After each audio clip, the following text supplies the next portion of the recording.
saya rasa yang paling penting ialah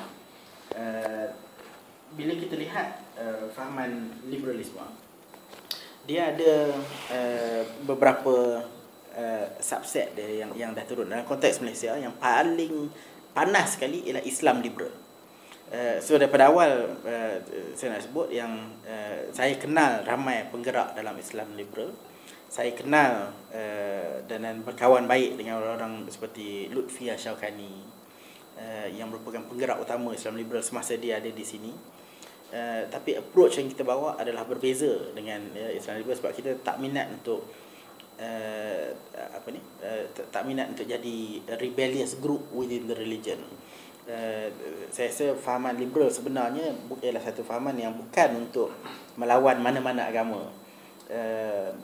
Tapi Islam liberal ni dia dah asalnya okey, tapi makin lama dia dah jadi satu grup yang nak cuba rebel daripada agama. So saya agak tak comfortable dengan itu, sebab bagi saya the liberal ideas allow you to practice religion the way you want to practice it. So kalau seorang ni agama Kristian, dia praktislah Kristian. Kalau seorang ni Islam, dia praktislah Islam. Dan kalau dia jadi Islam yang konservatif pun fine, that's not a problem. Yang pentingnya ialah you do things based on what you really want to do, and based on your own understanding. Jangan bukan based ikut. Tapi macam mana pun, so itu awalnya kita distinguish quite clearly from the jaringan Islam liberal punya group. Tapi we are quite friendly lah, sebab kita boleh faham apa yang dia nak bawa.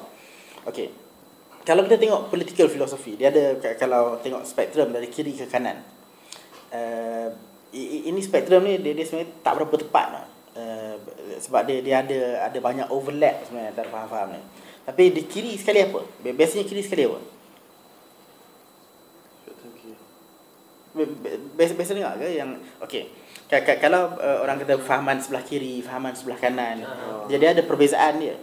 Di sebelah kiri ni, dia sebenarnya bila cakap mengenai political philosophy, dia lebih kepada bagaimana apa peranan kerajaan dalam negara. Dia akan boil down to that issue. Apa peranan kerajaan dalam negara dalam pentadbiran.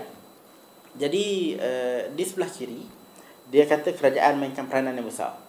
Di sebelah kanan dia kata kerajaan mainkan peranan yang kecil dan individu lebih besar, dan kerajaan jangan masuk campur. So basically spektrum kiri ke kanan ni secara yang amat-amat simple, dan kalau masuk exam memang salah jawab lah, tapi nak bagi senang faham. Kiri kata kerajaan mainkan peranan besar. Bila kita perlahan-lahan bergerak ke sebelah kanan, peranan kerajaan jadi semakin kecil. Okay? Di sebelah kiri yang paling, kalau kita pakai definisi itu, yang sebelah kiri yang paling hujung kiri ialah fahaman komunisme, yang mana kerajaan kontrol semua. Kemudian kita pergilah sikit-sikit, dia ada yang sosialis, ada social demokrat, ada yang tengah-tengah ni yang campur sikit, dia dia lebih pragmatik, dia campur dua-dua. Pergi ke center right sikit, dia jadi libertarian, ada di sebelah center right. Dia pergi kanan lagi, dia jadi konservatif. Kanan lagi dia jadi anarki. Okay. Jadi anarki ni kata kerajaan tak ada peranan langsung. Aku nak hidup cara aku hidup, orang lain jangan masuk campur. Tapi of course bila kita bercakap mengenai realiti hari ini, yang ada banyak sebenarnya, macam the far right movement, term far right movement biasanya dibagi kepada fahaman fasis, bukan anarki, fasis. Jadi dia ada banyak overlap tu. Fasis, Nazi ni pun dilabel sebagai kanan. Jadi kita boleh discuss, cuma yang saya nak kata ialah kalau ikut spektrum tu secara simplistiknya, kiri sekali government control, totalitarian. Kanan government tak control, anarki. Tapi dia akan ada banyak mixture. Dan kalau kita masukkan lagi fahaman lain yang mencampurkan kiri dan kanan, contohnya Nazi akan kata ekonomi completely government control, the government is totalitarian. Tapi for some reason people say that they are a far right movement.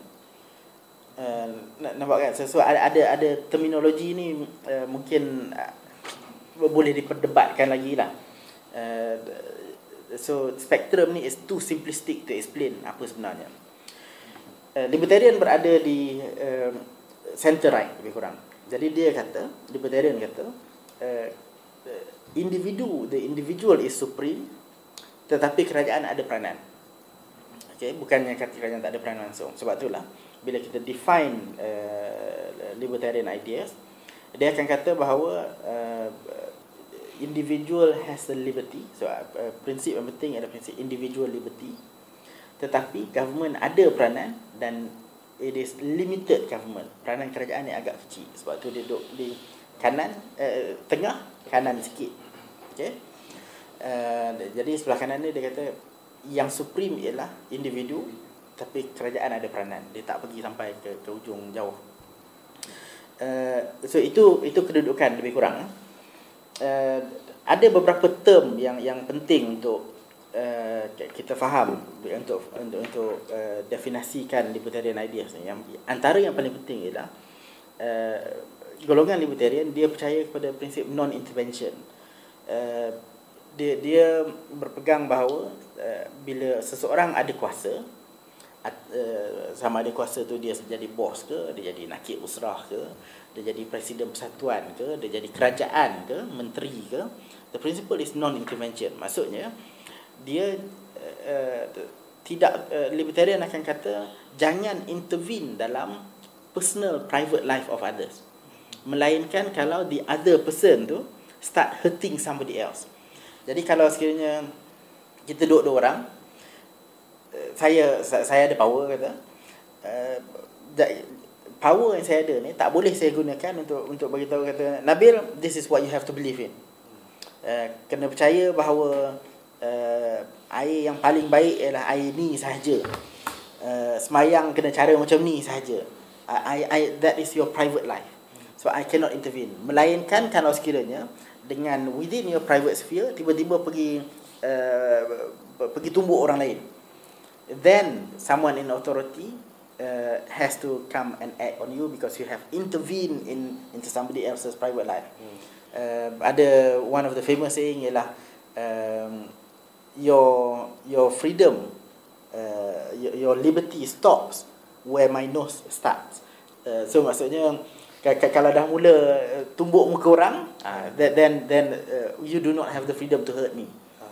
Nampak kan? So intervention hanya berlaku apabila dia membabitkan you're dealing with somebody else. Sebab itulah dia perlukan limited government ni, sebab kena ada benda yang kena regulate. Contohnya kalau nak berjual beli, dia completely a private transaction antara dua orang. Nak jual air kat saya, dia kata harga benda ni RM10. Saya kata okey, RM10 saya boleh beli. Orang lain mungkin kata mahal sangat. Tapi kalau saya dah setuju nak beli, dia setuju nak jual, then it's not nobody else's business. So kata, oh tak boleh, harga ni sepatutnya kita tentukan maksimum RM5 dia. Itu bukan urusan orang lain. Tapi ini banyak berlaku dalam bidang ekonomi, yang mana ada price cap, ada subsidi dan sebagainya. Sedangkan itu sepatutnya is completely private between us. Yang kalau sekiranya ada orang lain, si Azril pula tengok kata, benda ni sebenarnya harganya RM5, tapi dia jual mahal sangat. Dia boleh, kalau dia orang yang berkuasa dan dia tahu dia berkuasa, dia ada knowledge lah kata, dengan knowledge dia ada higher authority, dia boleh bagi tahu saya kata harga sebenarnya kalau beli kedai lain RM5 je. So dia boleh intervene kat situ sebab something is happening. So saya pula boleh kata tak nak beli mahal sangat. So intervention boleh berlaku, tetapi the basic principle is any transaction is between two people and nobody else should interfere. Faham ke? Okay, so itu very basic principle. Nanti bila nak apply ke prinsip negara, dia jadi kompleks sikit lah. Tapi dia mula-mula kena faham darjah 1 dulu, lepas tu baru kita naik terus-terus dia 2, 3, 4, 5. So prinsip pertama ialah non-intervention. Dan non-intervention ni dia kena apply dalam pelbagai perkara. Jangan apply pada satu je. Jangan kata, oh dalam bidang ni you believe what you want to believe, I will believe what I want to believe. Bukan sekat tu je. In the economy it has to be applied. Dalam bidang pendidikan prinsip tu kena apply juga. Tapi sebelum tu jom kita tengok a few other important concept dulu. So non-intervention is one. Satu lagi ialah apa yang dipanggil sebagai spontaneous order. Spontaneous order ni dia payah sikit nak nak faham, dia kena banyak baca sikit lah. Satu lagi konsep adalah spontaneous order. Spontaneous order ni maksudnya, libertarians would say, kalau sekiranya satu a group of people datang, dia tidak memerlukan intervention daripada pihak luar untuk susun kehidupan group tu. Dia akan spontaneously mewujudkan satu order, satu keteraturan secara spontaneous. Saya bagi contoh macam kita hari ni ya. Kita masuk bilik ni, tak ada siapa plan pun kata okey, bila saya bercakap semua diam. Tak ada siapa plan pun, tak ada orang bagi tahu pun, tak ada pun peraturan dalam atas universiti ke atas sultan, tak ada. Nampak kan? So spontaneously it happens when someone is speaking, usually others will listen. Lepas tu bila sampai turn kita bercakap. Dan sama juga bila kalau sekali kita pergi kat luar contohnya, kalau kita berjalan kat jalan Tengku Abdul Rahman lah kata, jalan kat pasar malam lah mana-mana, kita berjalan, biasanya yang berlaku ialah tak ada orang sengaja datang langgar dan kita jalan pun tak adalah tak pasal ada kedai jual bihun sup kita pergi langgar kat kedai tu. Dia spontaneously we know what should happen. Order is created without somebody else kata, encik sini kedai bihun sup tak boleh, jalan lurus sikit. Dia tak perlu pegawai rela kat depan sebelah kedai jaga. Spontaneously the order will be created. Dan prinsip inilah yang biasanya banyak orang refuse to believe in, sebab dia start dengan kefahaman bahawa atau keyakinan bahawa manusia ni secara spontaneous dia lebih berkemungkinan untuk jadi disorder, dia lebih berkemungkinan untuk jadi tak baik, jadi buat salah. Jadi bila dia start dengan assumption, bila dia start dengan su'uzan, masuk juga atau bila dia start dengan sangka buruk kepada orang lain, maka timbullah keperluan untuk buat peraturan. Kalau dia start dengan bersangka baik dengan orang lain, dia akan kata tak ada, bila jadi salah baru kita stop. Kalau sebenarnya tak ada salah, kita tak payahlah buat peraturan yang menyusahkan orang. Jadi dengan fahaman, dengan keyakinan kepada konsep spontaneous order ni, dia akan timbul melahirkan individu-individu yang kata the supreme being is an individual dan we must trust them that they will do the right thing. Okay. So itu saya akan cuba untuk compilekan semua ni sekejap lagi kita akan tengok dia punya implication. So first is non-intervention, second is spontaneous order, dan yang ketiga ialah ada elemen boleh kata semua argument dalam faham libertarian ni dia berteraskan konsep morality, apa yang moral untuk dilakukan. So dia berteraskan konsep morality apa yang etika, yes, etika, akhlak. Jadi apa yang lebih beretika untuk dilakukan. Kelemahan kita sekarang ialah terlalu ramai orang bila dia nak cakap mengenai satu perkara, dia terus pergi kepada data, dia terus pergi kepada numbers. Contohnya kalau dia kata macam mana cara untuk tolong orang miskin, contohnya bila kita cakap mengenai society, dia selalu bercakap mengenai jurang antara miskin dan kaya. Jadi dia quote Gini coefficient. Gini coefficient ni ialah nak ukur sejauh mana jurang antara miskin dan kaya. Jadi bila dia quote Gini coefficient, dia akan kata okey, Gini coefficient ni semakin lama semakin meningkat, maka this is not good sign for society. Sedangkan libertarian akan kata apakah yang lebih beretika, what is the more moral thing to do when we are helping society. Numbers tu datang kemudian, argument datang kemudian. Mula-mula sekali apa yang baik, apa yang buruk dulu. Once you have seen, so the libertarian akan kata, okay, katalah kalau ada orang miskin, maka perkara yang lebih beretika untuk dilakukan ialah orang yang berkemampuan tolong orang miskin. Dan proses bantuan itu mestilah dilakukan secara sukarela. Sebab kalau dilakukan secara paksa, dia tak ikhlas tak dapat pahala. Kurang itulah. Dan sebenarnya bagi saya itu adalah jauh lebih superior berbanding dengan peraturan yang kata tolong orang sebab ada undang-undang kata kena tolong. Taxpayers money, yes. Dan itu jauh lebih superior sebab bila ada undang-undang ni, dia menghapuskan konsep keikhlasan dalam seseorang. Ini satu benda yang bila kita bercakap dengan pembuat dasar, biasanya elemen morality ni tak dimasukkan sekali. Tapi the libertarians would put morality at the very top of the list. Apa yang lebih beretika untuk dilakukan? Adakah yang beretika ialah untuk kerajaan bagi duit kepada orang miskin, ataupun yang lebih beretika ialah untuk individu digalakkan bagi sedekah kepada orang miskin? So bila kita rangkumkan ketiga-tiga tu, spontaneous order, non-intervention dan juga konsep morality is supreme, apa yang kita dapat ialah satu falsafah yang kata bahawa the individual is supreme and the government must not intervene too much in individual's life. So kita cakap balik pasal orang miskin contohnya, bagaimana cara yang terbaik untuk tolong orang miskin? Kalau orang yang sebelah kiri, dia akan kata kerajaan kena bagi bantuan. Kalau kerajaan tak bagi bantuan, maka kerajaan itu tidak bertanggungjawab. Tapi di sebelah libertarian pula akan kata, kalau kerajaan yang bagi bantuan, maka kerajaan itu tidak bertanggungjawab. And there is very different meaning. Sebab apa? Kalau tanya saya, katalah bagi saya mewujudkan BRIM contohnya adalah satu perkara yang amat tidak bertanggungjawab dilakukan oleh kerajaan. Menghapuskan PT-PTN adalah satu perkara yang tidak bertanggungjawab dilakukan kerajaan. Sama juga seperti mana mewujudkan PT-PTN juga adalah perkara yang tidak bertanggungjawab dilakukan oleh kerajaan. Sebab apa?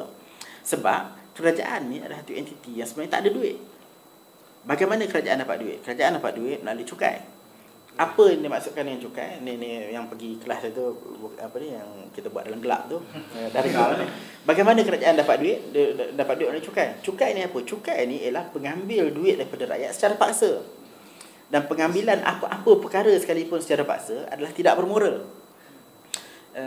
Saya sebut itu kan, the only thing yang menghalalkan cukai ialah undang-undang. Kalau tak ada undang-undang tu, memang jadi pencuri ya. Dan ini berbeza dengan lepas tu orang biasanya dia akan terus di kalangan Muslim especially, dia akan terus pergi, tapi zakat kena bayar. Apa yang dia lupa ialah zakat ni is satu benda yang dilakukan sebab kepercayaan dia sendiri. Saya bayar zakat, saya sedekah, saya buat apa-apalah, zakat lah terutama sebab zakat ni wajib kan. Saya bayar zakat sebab saya yakin bahawa dengan saya bayar zakat, maka harta saya dibersihkan. Bukan saya bayar zakat sebab Najib buat undang. Bukan saya bayar zakat sebab PAS kata ini yang sekala orang Islam patut buat. Tapi saya bayar zakat sebab saya nak bayar zakat. Dan kalau saya tak bayar, siapa yang tahu? Tak ada siapa tahu. Melainkan kalau tiba-tiba pergi declare kata zakat ni tak wajib. Itu zaman Abu Bakar dia perangi orang tak nak bayar zakat. Sebab itu dah masuk konsep lain. Itu bukan dia tak nak bayar, itu dia rebelling against the ruling. So kalau saya pun tiba-tiba pergi kata zakat ni tak wajib sebenarnya, itu masuk golongan halal diperangi.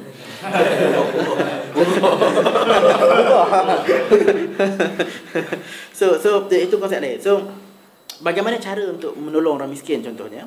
Kalau kita combinekan spontaneous order dengan non-intervention dengan konsep moral ni tadi, maka cara terbaik untuk tolong orang miskin ialah bukan dengan kerajaan yang tolong, tapi dengan kewujudan kerajaan menggalakkan supaya individu-individu seperti kita cuba bantu satu sama lain. Nampak kan? Itu yang lebih bermoral, dan dia kena bermula dengan keyakinan bahawa ada spontaneous order. Keyakinan bahawa setiap manusia lahir kat muka bumi dengan sifat yang baik, dan sifat baik ni akan mendorong dia untuk tolong orang miskin. Bukannya dia mula dengan sangka buruk. Sangka buruk kata, kalau tak buat undang-undang, siapa nak tolong orang miskin? See, that is a very negative interpretation of human being. Dia tengok muka je terus sangka jahat. Tak percaya Azril, janggut dia nampak ada. So dia tak boleh gitu. So the libertarians would say no, nampak muka tak handsome macam mana pun, dia asalnya dah dia baik. Melainkan kalau dia buat benda yang tak baik. Itu the spontaneous order. So we believe that morality adalah penting, dan kita apply semua ni dalam all the policy analysis that we do. We also believe that spontaneously mankind akan menuju ke arah buat baik satu sama lain, dan kita juga percaya bahawa untuk memastikan bahawa orang boleh buat baik satu sama lain, there must be non-intervention. Hari Sabtu ada orang telefon office. Memang tak pandai orang ni. So, jadi the government should not intervene. Sebab biasanya apa yang berlaku ialah kalau kerajaan dah ambil duit daripada kita melalui cukai yang tinggi, kemudian dia create program macam-macam, dia akan menyebabkan orang secara generally rasa tak perlulah nak tolong orang lain sebab kerajaan dah tolong. Jadi dia menghapuskan budaya tolong-menolong satu sama lain di kalangan masyarakat.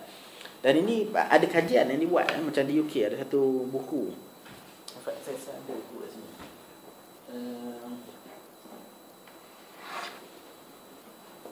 Yes. Dalam buku ni, The War Between the State and the Family. Buku ni dia cerita mengenai bagaimana bantuan, so-called bantuan kerajaan kepada keluarga di UK melalui welfare benefits, melalui child benefit, family benefit, macam lah kerajaan bagi, akhirnya menghapuskan institusi kekeluargaan. Sebab bila orang tahu bahawa kalau dia bercerai, ni salah satu contoh lah, tapi buku ni tebal, kena baca tu. Contohnya bila orang tahu bahawa katalah kalau bercerai, dia tak apa, dia dapat allowance ibu tunggal, allowance bapa tunggal, budak-budak pula ada child benefit. Jadi dia tidak akan berusaha, dia tak ada kebimbangan untuk minta cerai ataupun bagi cerai. Dia akan dan di waktu yang sama, yalah, sebab dia dah fikir, kata tak apa, banyak lagi bantuan lain, dia tak perlu institusi keluarga. Di waktu yang sama pula, disebabkan dia boleh pergi kepada Jabatan Kebajikan Masyarakat minta bantuan, dia tak pergi kepada keluarga dia. Nampak kan? Jadi untuk katalah kalau individu A ni bercerai, dia ada anak 3-4 orang, dia akan pergi kepada kerajaan, dia tak pergi kepada abang dia, kakak dia. Jadi dahlah bantuan bantuan rakyat satu Malaysia ni, armalah ibu tunggal, dahlah dia menyebabkan orang tak risau untuk bercerai. Dia juga menghapuskan hubungan antara keluarga extended family, sebab orang dah bergantung kepada kerajaan. Jadi dalam buku ni dia kata all this bantuan yang dibagi oleh kerajaan akhirnya menghapuskan institusi keluarga dan menghapuskan institusi masyarakat. Mungkin menghapuskan terlalu kuat lah, melemahkan institusi keluarga dan melemahkan institusi kemasyarakatan. So this is why the belief is the government should not intervene. Dan di waktu yang sama, kalau ada orang yang memerlukan bantuan, there will be spontaneous order untuk memastikan ada bantuan dibagi. Dan dari segi moralnya juga adalah salah untuk kerajaan curi duit pada orang lain untuk bagi kepada orang lain. Okay. So itu the rough principles. Macam mana kita translate dalam public policy hari ini? The ideas yang kita buat ialah kita define benda ni dari segi bahasa senang faham. Kalau saya tulis dekat website tu, bahawa ideas percaya kepada konsep non-intervention, kepada spontaneous order, memang orang kata pelik lah kumpulannya. So kita translate kepada ada 4 perkara. First kali ialah rule of law, second ialah limited government, third ialah individual liberty, fourth ialah free market. Apa yang dimaksudkan dengan semua ni? Kita start dengan individual liberty dulu. Individual liberty maksudnya setiap individu bebas untuk buat apa dia nak buat. Okay? Ramai orang yang kata bahawa bila kata bebas ni, maksudnya terus melawan agama. Nampak? Dia start dengan su'uzan. Sebab apa tak boleh dikatakan bahawa kalau ada kebebasan, maka dia boleh jadi lebih halim daripada orang lain. Kalau ada kebebasan, maka dia lebih ikhlas daripada orang lain, sebab dia buat bukan atas paksaan. Dia semayang sebab dia nak semayang, bukan dia semayang sebab Allah, kalau aku tak bangun semayang terhilang title ustaz hari ni. Sebab orang duk tengok dia. So dia buat benda baik adalah sebab dia buat benda baik. So kebebasan yang dibagi kepada kita dia ideas ni dia define individual liberty and responsibility. Okay. Jadi dengan kebebasan tu kita bebas tu jadi lebih baik. Dan dengan kebebasan tu juga datang tanggungjawab. Sebab apabila kita nak kekalkan kebebasan kita dan kita nak kekalkan kebebasan orang lain juga, maka kita ada tanggungjawab untuk pastikan orang lain pun kekal memiliki kebebasan tu. Contohnya, kalau saya ada RM10, saya pergi jalan, lepas tu saya nampak orang minta sedekah kat tepi jalan. Dia tak ada duit lah kata.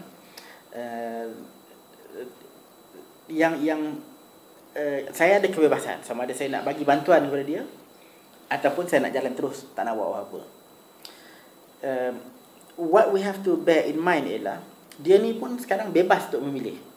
Dia boleh memilih untuk minta sedekah atau dia pun boleh pilih untuk pergi mencuri. Betul kan? Katalah dia pergi tepi jalan, pecahkan cermin kereta, dia curi smart tag ke apa, tak kisahlah. Jadi dia ada kebebasan untuk buat tu juga. Untuk saya pastikan bahawa dia pilih kebebasan yang baik, maka saya ada tanggungjawab untuk tolong dia.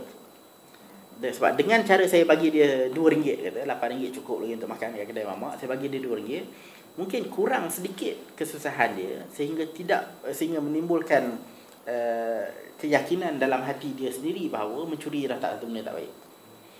Nampak kan? So with that freedom that I have comes the responsibility to help others, supaya dia pun kekal memilih perkara-perkara yang baik. Dengan kebebasan yang saya ada tanggungjawab untuk tolong orang lain, saya ada tanggungjawab untuk pastikan orang lain pun ada kebebasan untuk pilih buat benda-benda yang baik. Tapi bukan dengan saya nampak orang minta sedekah, saya terus tangkap dia, kata, kau ni kalau aku biar kat sini memang confirm kau pergi mencuri besok, baik masuk jail. Nampak kan? Dan ini pernah dibuat. Bila nampak peminta sedekah kat cokit, dia cekup habis semua, dia bawa hantar ke tempat lain. Sebab dia start dengan kefahaman bahawa these are problems. Bukannya dia nampak bahawa dia ni orang-orang yang patut ditolong. Sebab tu lah kalau kita lihat di kalangan golongan kapitalis, di kalangan golongan liberalnya, budaya bagi sedekah ni sebenarnya jauh lebih hidup di kalangan golongan liberal berbanding even compared to the Muslims. Tengok budaya wakaf, budaya buat yayasan, di mana paling hidup? Paling hidup sebenarnya di negara-negara yang ramai golongan liberal, di sebelah negara barat biasanya. Kita pergi ke India itu, pergi nak belajar, tak ada faedah langsung, tak kenal langsung dengan orang yang bayar tambang untuk kita orang pergi. Dia pun tak nak tahu siapa kita. But as far as he is concerned, I have some money, I have the responsibility to help these people. Cuba kita pergi sama-sama, kita pergi kat mana-mana lah, tokoh-tokoh negara ni, kata Syed Mohtar Bukhari ke, Najib ke, pergi kat orang PAS pun tak apa. Kita kata, saya ni nak pergi belajar, ada satu conference dekat India, kos dia dalam RM5,000 seorang. Boleh tak saya nak minta sikit? Agak dapat ke? Saya silap kena tutup pintu. Gila budak ni minta tu pasal datang rumah aku minta duit. Tapi dengan this group of people, apa yang saya buat, saya hantar email, kata kami ada 3-4 orang nak pergi, 3 orang nak pergi, boleh tak? Besok dapat confirmation tiket bila nak beli. Okay? So completely different culture. Kita percaya bahawa ada individual liberty dan responsibility, tapi dia akan banyak persoalan. Dengan kebebasan ni macam mana kalau adakah itu masuk tolak agama, adakah itu masuk semua agama sama, yang itu kita boleh sembang kemudian lah. Tapi prinsip asasnya ialah individual liberty and responsibility. Dalam konteks Malaysia, sejak kebelakangan ni saja sebenarnya konsep liberty ni menjadi bahan persoalan. Kalau pergi ke zaman sebelum merdeka dan zaman awal merdeka, sebenarnya liberty ni something yang everyday people talk about. Malaysia used to be a very harmonious country. Tengoklah filem-filem P.Ramlee, relax kan.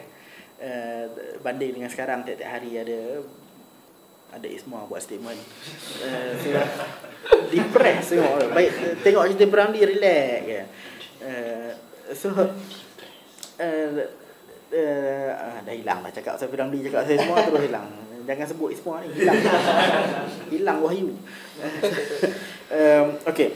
So itu individual liberty responsibility. Kalau dalam Malaysia sebenarnya sebelum merdeka dan awal merdeka, the concept of liberty is something that people talk about every day, atau people live their life every day. In fact, kalau dibaca dalam pemasyuran kemerdekaan Malaysia, memang disebut perkataan liberty. Kalau dibaca speeches by Tunku Abdul Rahman dan pemimpin-pemimpin UMNO pada peringkat awal, they talk about creating a happy society, yang mana orang tak kacau satu sama lain. They talk about creating this liberal society. Tapi yang paling signifikan adalah pemasyuran dan nak wujudkan Malaysia tu, dia sebut bahawa this nation is founded upon the principle of liberty and justice. Perkataan liberty tu ada. Ini dia falsafah penubuhan negara kita. Sekarang ni je yang orang makin terlupa. So itu liberty and responsibility. Yang kedua, the concept of individual liberty and responsibility menuntut satu lagi konsep lain, iaitu konsep kerajaan jangan interfere dalam kehidupan kita supaya kita boleh exercise our liberty. Setengah jam lah saya cakap. Jauh lebih masa ni. Okay. Kerajaan jangan interfere. Sebab itulah penting konsep of limited government. Peranan kerajaan dihadkan. Bagaimana cara untuk hadkan peranan kerajaan? Melalui constitution. Biasanya perlembagaan negara akan define bahawa ini bidang kuasa kerajaan, ini bidang kuasa individu. Dan perlembagaan yang baik akan kata bahawa bidang kuasa kerajaan ni sedikit saja. Okay. Kita kena faham bahawa kerajaan ni ialah secondary. Kerajaan ni dia ditubuhkan oleh rakyat. Jadi sebenarnya yang supreme ialah rakyat. Dia kerajaan ni macam tukang potong rumput je lah. Kita panggil Bangla orang potong rumput. Kita bayar gaji dia, kita appoint dia, kita jemput dia masuk rumah kita untuk potong rumput. Tiba-tiba dia pula nak bagi tahu kat kita, kata, "Pakcik, surat khabar ni tak boleh baca. Orang ni tak boleh jemput masuk kawasan rumah ni. Benda ni tak boleh buat, benda ni tak boleh beli, benda ni harga dia banyak ni." Mana pandai pula Bangla ni. Piramli ni buat cerita. Macam mana? Piramli ni buat cerita. Oh ya ke? Yang ni, yang dia minta kerja. Doremi. Macam saya tulis politik tiga suku. 5 kaki 2 inci 3 suku. Okay. Kan dia pergi minta kerja. Dia masuk, dia jadi bos kat rumah. Dia jadi bos kat rumah. So boleh buat screening. So dia jadi terbalik. Kerajaan ni adalah entiti yang kita bentuk. Macam mana pula dia boleh jadi lagi power daripada kita? Sama juga parti-parti politik adalah entiti yang kita bentuk. Macam mana dia pula boleh jadi power daripada kita? Kita nak masuk parti politik, tiba-tiba kita kena meleburkan diri mengikut acuan ditentukan oleh parti. Cik, ni apa lah. Intimak dah.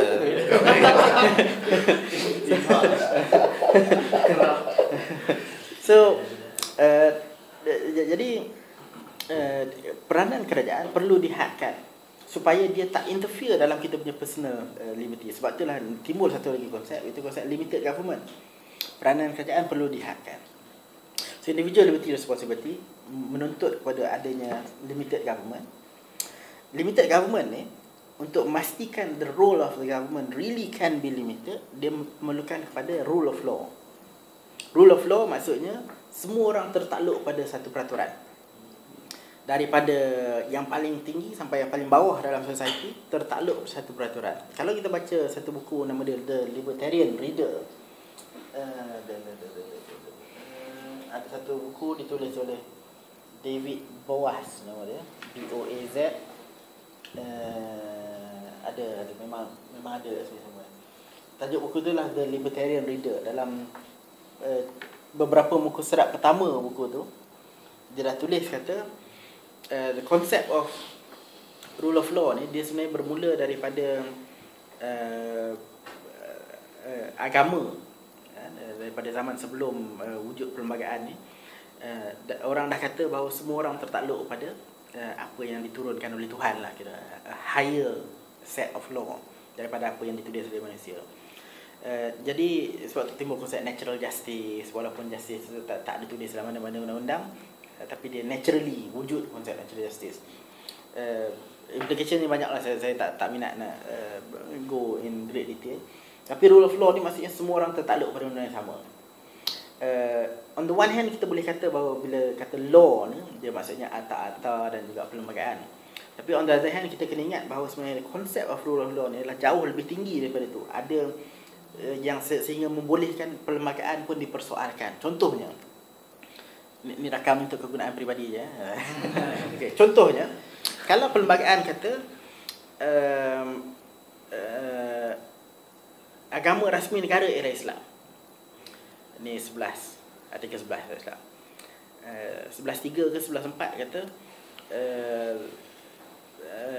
agama selain daripada Islam tidak boleh disebarkan kepada penganut agama Islam. But immediately there is something wrong there. Sebab apa wang yang diambil, wang rakyat yang diambil oleh kerajaan secara paksa melalui cukai, diambil daripada Kristian, Hindu, Buddhis, atheist semua ni, termasuklah Ben Ali juga. Diambil daripada dia orang semua, diguna untuk bagi kat masjid saja. Where is the justice there? Kenapa pula kita boleh propagate kepada orang bukan Islam, tapi orang Islam tak boleh propagate kepada kita? Dan sebenarnya halangan yang dikenakan ni menyebabkan lahirnya golongan Muslim yang sebenarnya tak faham agama dia pun. Dia jadi adat lah, jadi budaya, dia jadi culture, dia bukan jadi keyakinan, bukan jadi faith. Sebab orang tak pernah challenge dia. Dan all these Muslim thinkers now are coming out from the Western countries. Tariq Ramadan, Hamzah Yusof, Mustafa Akyol yang nak datang ni. These are Western educated people and they live in the Western world. Mustafa Akyol is a good friend, you should go. Kami yang mula-mula bawa dia datang ke Malaysia. And Dia jurnalis lah. Dia jurnalis, tapi he is a very good scholar as well. Dia scholar yang bekerja sebagai jurnalis. Yang mula-mula introduce Mustafa Akyol kepada orang Malaysia was us. We organised the very first event Mustafa Akyol dengan orang Malaysia di Dublin. Very good speaker, you should go. Dia akan datang Februari. IRF dengan Penang dia pergi ke Penang Institute. Yes, mungkin kita boleh organize a small meeting kat sana. Tengok nanti dah. Okey. Di kat mana saya tadi? Rule of law. So rule of law ni menyebabkan kita boleh question kenapa kita akan tengok perlembagaan tu sendiri. Perlembagaan tu pun kena tertakluk pada konsep of rule of law, yang mana everybody must be subject to the same set of rules. Mana boleh diwujudkan satu perlembagaan yang kata orang ni boleh buat macam ni tapi orang ni tak boleh buat, semata-mata sebab dia lahir dalam family yang agama dia lain-lain. So itu dah mewujudkan satu ketidakadilan. Jadi rule of law bukan bermaksud apa yang undang-undang wujud pada waktu itu itulah yang kena ikut. Sebab undang-undang ni pun kadang-kadang bengap juga, macam AUKU lah, ISA lah. So rule of law ni bermaksud everybody must be subjected to the same set of law. Kalau sekiranya undang-undang tu sendiri ataupun akta tu sendiri yang bermasalah, maka that akta is wrong. Okay, that akta is not following the concept of rule of law. Faham? Jadi kerajaan pun kena ikut peraturan tu, rakyat kena ikut peraturan tu supaya semua orang boleh hidup dengan cara yang sama. Jadi the constitution that actually respects the concept of rule of law is a constitution that treats everybody the same. Immediately you will see that dalam perlembagaan kita ada banyak masalah. Agama satu, kedudukan Melayu satu, perbezaan antara raja dengan rakyat satu. Macam mana boleh ada orang immune daripada persecution kalau sekiranya nak buat dia buat salah, dia tiba-tiba kena buat mahkamah special untuk dia pula. So banyak benda yang menimbulkan persoalan. So the concept of rule of law must not be understood as subjecting ourselves to the existing law, tapi the law itself is subject to rule of law. Faham ya? Dia abstract sikit. Tapi macam itulah lebih kurang. Okay. So individual liberty mewujudkan limited government untuk memastikan dua-dua ni boleh berlaku dengan baik. Maka there is another concept called the rule of law yang memayungi semua sekali. Aplikasi daripada tiga-tiga ni kalau pergi ke bidang ekonomi, dia akan definitely mewujudkan konsep free market. Dia tidak akan mewujudkan fahaman sosialis lah basically dalam ekonomi. Free market ni maksudnya apa? Free market ni maksudnya dalam satu sistem pasaran transaksi adalah antara dua orang dan orang lain jangan masuk campur. Orang lain tak perlu masuk campur. Melainkan kalau sekiranya timbul isu penipuan, timbul isu kezaliman dalam tu. Yalah, air ni katalah saya setuju RM10. Tiba-tiba katalah ada orang pula nak jual air yang sama, kata dia letak label satu, air ni ialah air diguna untuk basuh busut yang anai-anainya makan Quran 22 juz. Jadi ditiup oleh ditiup oleh tok guru lah baca. So katalah air tu jual macam tu. So wali-wali. So bila air tu dia jual RM40 kata. Okay, so then we need to start intervening untuk kata bahawa betul ke, buktikanlah dulu. Tapi kalau ada orang bengap juga nak beli, tak boleh buat apa lah. So yang tu memang tak boleh buat apa. So it is their choice. But in order to make an informed decision dalam free market, information is necessary. Kalau tidak, the choice is not really choice. Saya bagi contoh dalam pilihan raya baru-baru ni. Ideas dilantik sebagai salah seorang daripada ni kita cakap ni free market market ni jangan difaham sebagai jual beli saja. Market ni is applicable to almost everything dalam pilihan raya. Pilihan raya is a market, a political market, yang mana kita decide apa yang kita nak beli dengan cara pangkah. Okay, so the currency masa tu bukan ringgit tapi kertas undi. Jadi dalam tu ada salesman yang banyak-banyak, semua tukang ceramah parti politik. Apa yang dia nak jual dia punya polisi dia. So that is marketplace. Jadi idea dilantik sebagai pemerhati pilihan raya dalam pilihan raya baru-baru ni. Kita observe, kita employ ramai lah, dalam 300 orang, 325 orang untuk tengok, observe proses perjalanan pilihan raya, dan kita buat laporan. Laporan tu kita kata bahawa the election was partially free and not fair. Jadi kita kata market, political market yang diwujudkan pada waktu itu hanya separa bebas. Market tu is not completely free, the market is partially free, dan the partiality of the freedom tu, the separuh je dapat kebebasan, menyebabkan dia tidak adil. Jadi market tu tidak adil. Sebab apa kita kata separuh bebas? Sebab kebebasan tidak boleh dilihat semata-mata dari segi kebolehan kita pergi ke tempat untuk beli dan beli. Pergi kedai, boleh beli, boleh berjalan pergi ke Maidin. Di Maidin ada banyak benda, dan kita boleh pilih apa kita nak. Dan kita boleh pilih nak pergi Maidin ke Tesco ke Carrefour ke Aeon ke, kita boleh pilih semua tu. Itu satu elemen kebebasan. Sama seperti mana kita pergi mengundi.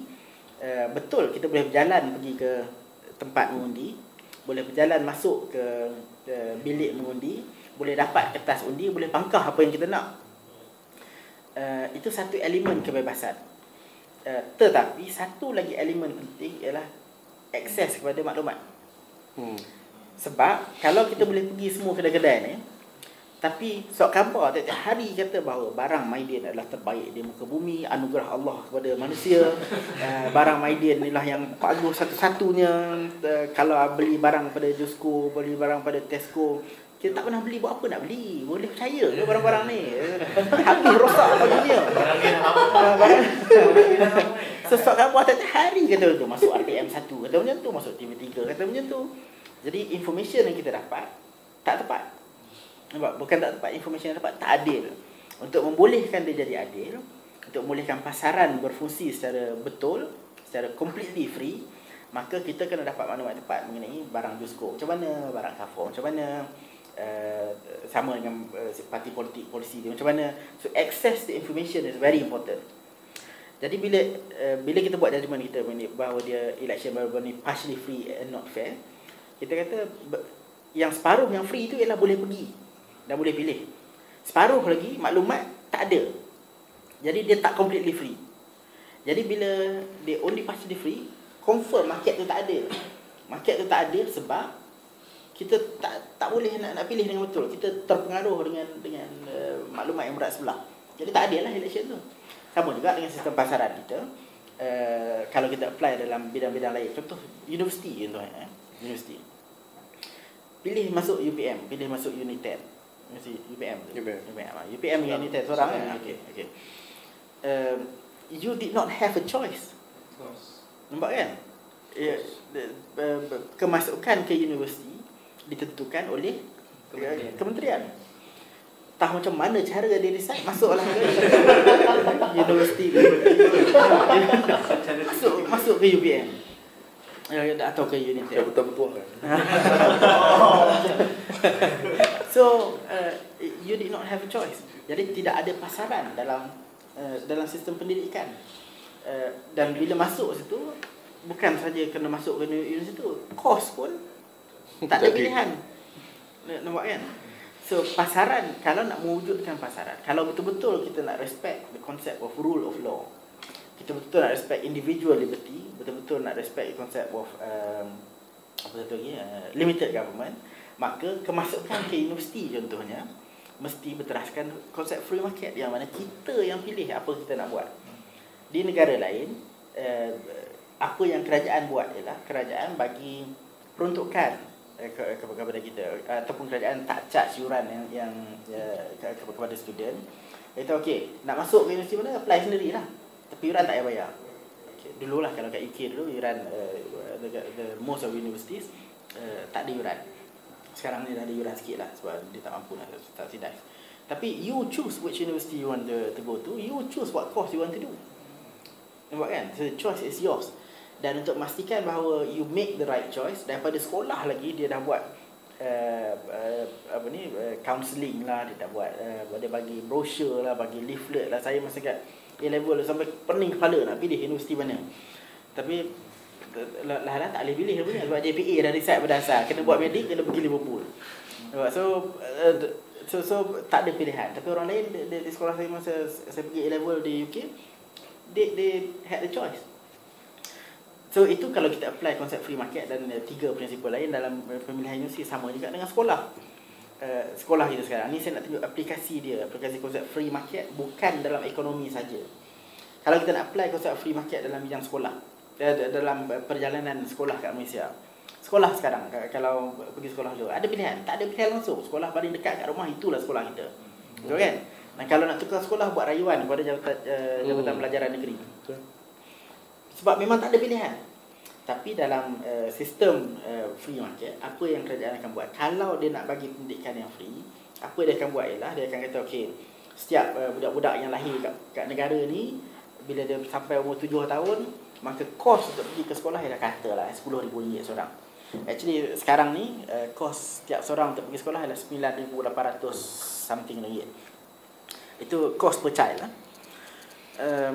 Jadi kerajaan akan kata, okey, ini dia peruntukan yang ni, dengan duit yang ada ni pergilah sekolah mana-mana pun. Maka apa yang akan jadi ialah sekolah-sekolah diwujudkan, kita masing-masing boleh buat sekolah. Kita dah tahu dah setiap seorang ni ini dia harga dia, jadi kita akan set lah kita punya cost tu banyak tu. So all the schools will flourish, dan sekolah ni akan compete antara satu sama lain. Aku lagi bagus, aku boleh buat dengan 9,800 ni, kata 10,000 lah, senang kira. Dengan 10,000 seorang, kalau ada 100 orang student, aku boleh bagi dia boleh ada kelas dalam ekon, dia boleh ada cikgu yang degree semua. Tapi satu lagi sekolah mungkin kata, actually pendidikan yang bagus ialah bukan yang berteraskan kelas yang bilik ajar saja, tapi dia kena ada activity co-curriculum. Jadi dia boleh buat swimming pool satu, dia boleh buat kelas naik kuda, apa ke, tak kisahlah. Tapi yang pentingnya ada competition, dan masing-masing parents akan lebih involved, lebih responsible dan nak pilih sekolah masing-masing. Bukan kata alah nak buat macam mana, anak pakcik dah itulah sekolah yang ada, terpaksa pergi situ lah. Itu kalau ada free market dalam bidang pendidikan. Dan banyak lagi lah, bidang kesihatan. Sekarang orang nak pergi hospital, kalau tak ada private insurance, tak mampu nak bayar private hospital, memang confirm kena pergi kat Hospital Serdang. Lepas tu ceiling runtuh. Nak buat macam mana? Sebab itu je lah yang ada. Nampak kan?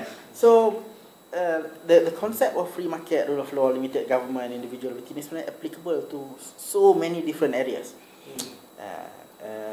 Yang dibimbangi oleh golongan-golongan Islamis terutamanya, ialah kalau di-apply dalam bidang agama. So dalam bidang agama, so my last comment ialah bagaimana, apa akan jadi kalau sekiranya all these principles are applied to religion. Apa yang jadi? So ni last comment saya.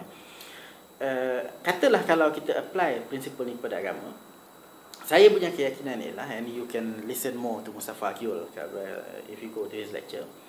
Saya punya keyakinan ialah kalau kita apply, maka kita akan melahirkan lebih ramai Muslim yang berpegang dengan agama sebab keyakinan dia kepada agama, bukan sebab dia terpaksa pegang dengan konsep agama.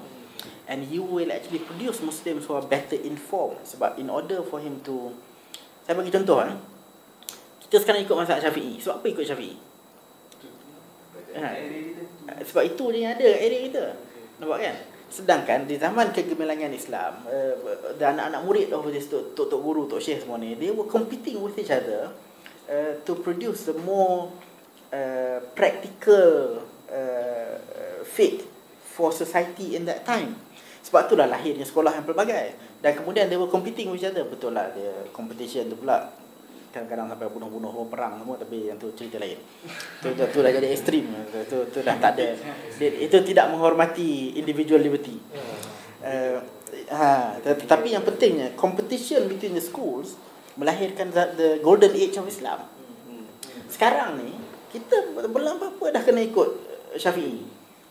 Lahir-lahir je Syafi'i. Dia tak ada belajar, tak ada apa Syafi'i.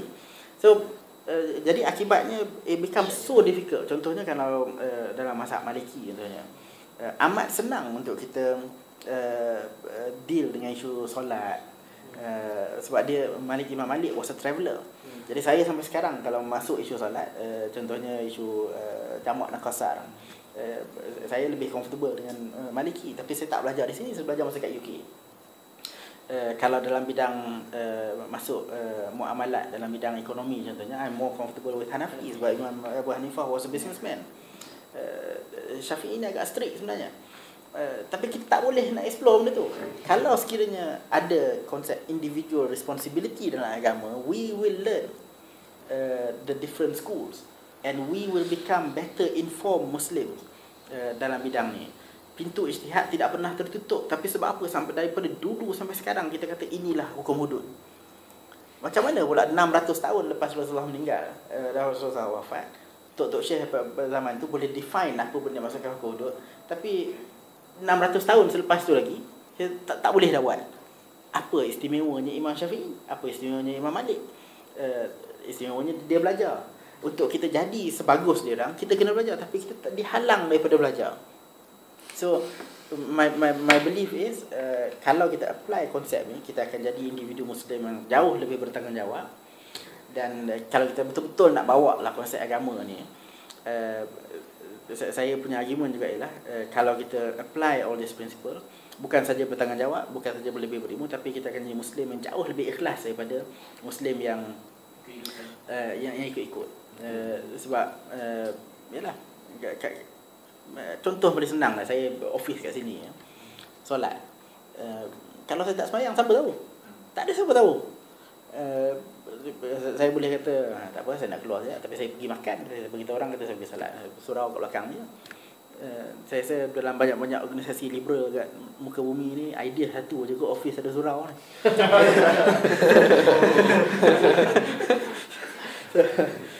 IKD mungkin tak ada lah sebab kecil So ada surau kat belakang. That is how I see the practical aspects of kalau kita apply the libertarian ideas dalam pengamalan agama, saya rasa it will become a much better world. Jadi tidak akan wujud kumpulan-kumpulan yang kata bahawa aku ni dia yang paling betul. Sebab kita belajar, dan sebenarnya the more you learn, the more you will realise that you do not know. Dia orang yang kata Islam mengatakan bahawa ni confirm penipu. Mana ada Islam cakap, dia kata dia represent Islam pula. Nabi kalau baca hadis Nabi, dia selalu kata aku kata, dia tak kata bahawa ini Islam kata macam ni. Perkataan, even the way people talk can show how arrogant some of these people are. Sebab dia seorang cakap, dia perasan bahawa inilah agama. Dia pula jadi wakil Tuhan kat muka bumi. So dengan penghormatan yang dibagi kepada individual liberty, we will become a society yang try to persuade the others, bukannya try to impose our belief on others. Dan saya juga yakin kalau betul-betul nak amalkan Islam, hudud lah kata, hudud. Hukum hudud ni tidak akan terlaksana dalam satu negara melainkan negara tu jadi liberal dulu.